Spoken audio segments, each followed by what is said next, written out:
Salut les amis, c'est Guis, comment allez-vous?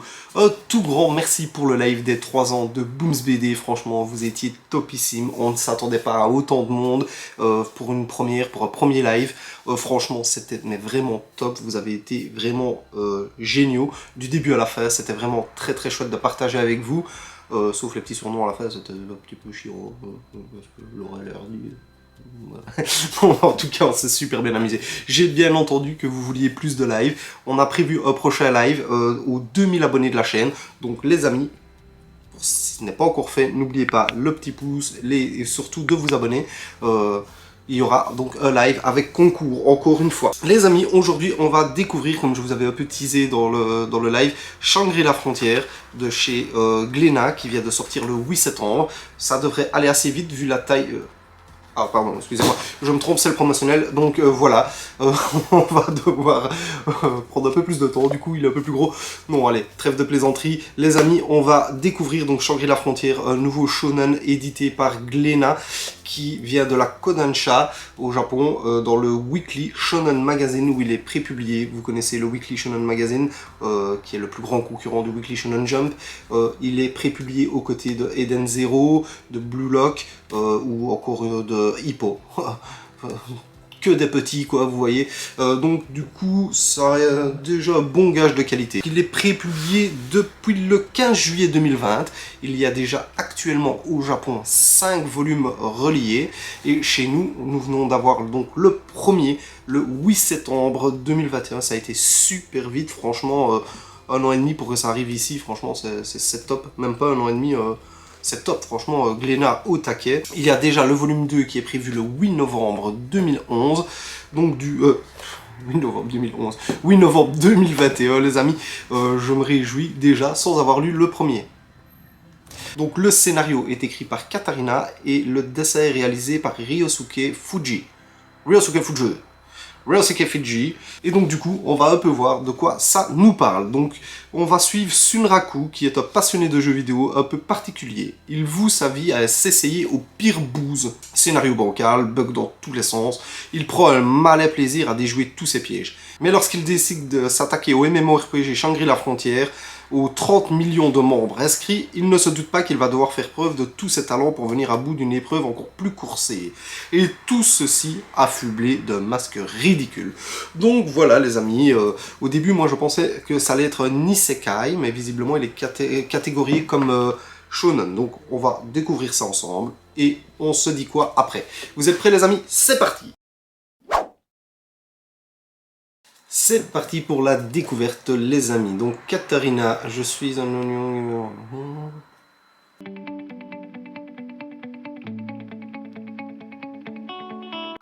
Alors première impression les amis, directement, les dessins sont très beaux, hein, regardez. Là je suis toujours au début, mais les dessins sont très beaux. Donc c'est déjà un bon point. Ils ont l'air dessins assez réalistes. Quand on voit les étagères et tout ça, c'est bien dessiné, franchement.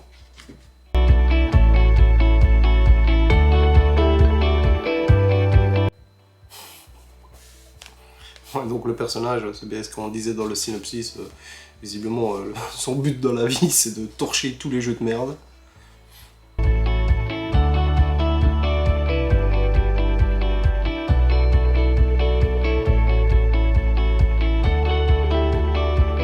Ici on arrive directement dans Shangri-La Frontière, donc une fois qu'il a choisi son nouveau jeu à jouer, et encore une fois, premier combat, je vous montre un petit peu comme ça, super bien mis en scène, les dessins sont magnifiques, franchement moi j'ai vraiment rien à dire pour l'instant.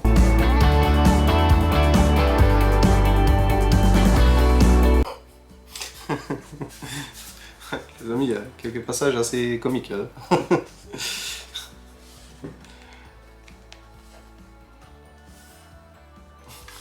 La tête qu'il fait, regardez, je sais pas si vous allez voir, regardez la tête qu'il fait.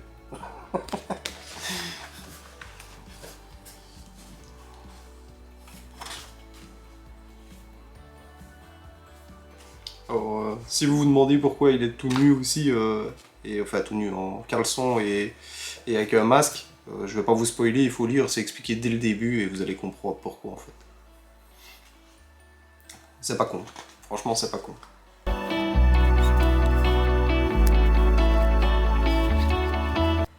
franchement, les dessins, les amis, la mise en scène des dessins, franchement, moi pour l'instant, je pense que c'est vraiment un gros point fort. Hein.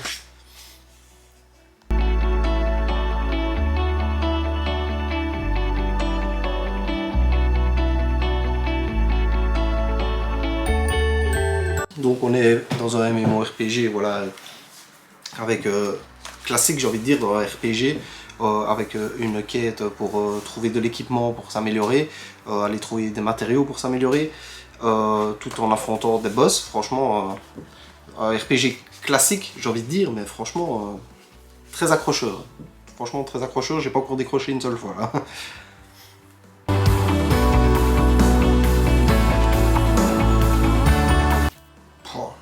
Regardez encore une fois les dessins, les amis. Ils sont vraiment magnifiques, hein. Franchement, magnifiques. Très accrocheur. Ah, voilà, on arrive à un moment où il va rencontrer un premier monstre unique dans le jeu où personne n'a jamais battu un seul monstre unique depuis le début du jeu.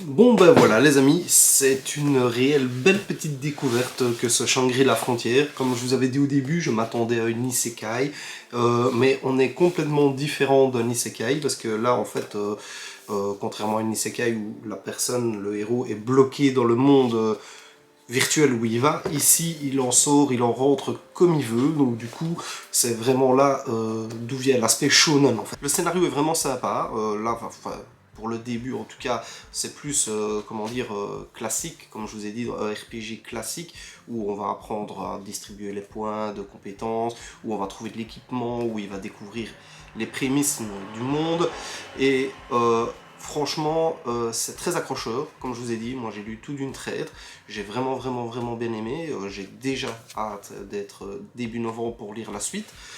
Franchement, très belle révélation, très gros coup de Glénat de nous l'avoir sorti aussi vite, et j'ose déjà espérer qu'on va avoir prochainement un animé, parce que franchement ça peut être vraiment sympa en animé aussi. Moi franchement je valide, je recommande, je pense que vous allez vraiment bien l'apprécier.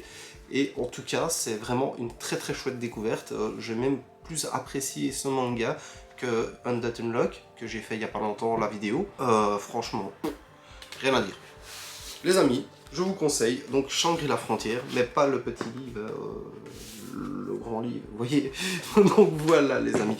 Donc les amis, en tout cas, tout grand merci d'être toujours là sur la chaîne. On va bientôt arriver aux 1900 abonnés. Je vous rappelle qu'à 2000 abonnés, on fait un gros live avec Booms BD et qu'il y aura plein des cadeaux, blablabla. Et voilà, donc ici à la semaine, on va faire encore quelques vidéos. J'ai prévu une petite vidéo feat avec lui, j'ai prévu une Montre-moi ta collecte 3 dimanche prochain avec lui. Ouais, donc il y a quelques petites vidéos qui sont prévues, les amis. Restez au taquet. En tout cas, un tout grand merci d'être toujours là et de me suivre, ça fait énormément plaisir. N'hésitez pas à liker, vous abonner, les petits pouces bleus pour recenser la vidéo et continuer surtout à me dire si vous aimez ces découvertes manga. Merci les amis, à bientôt!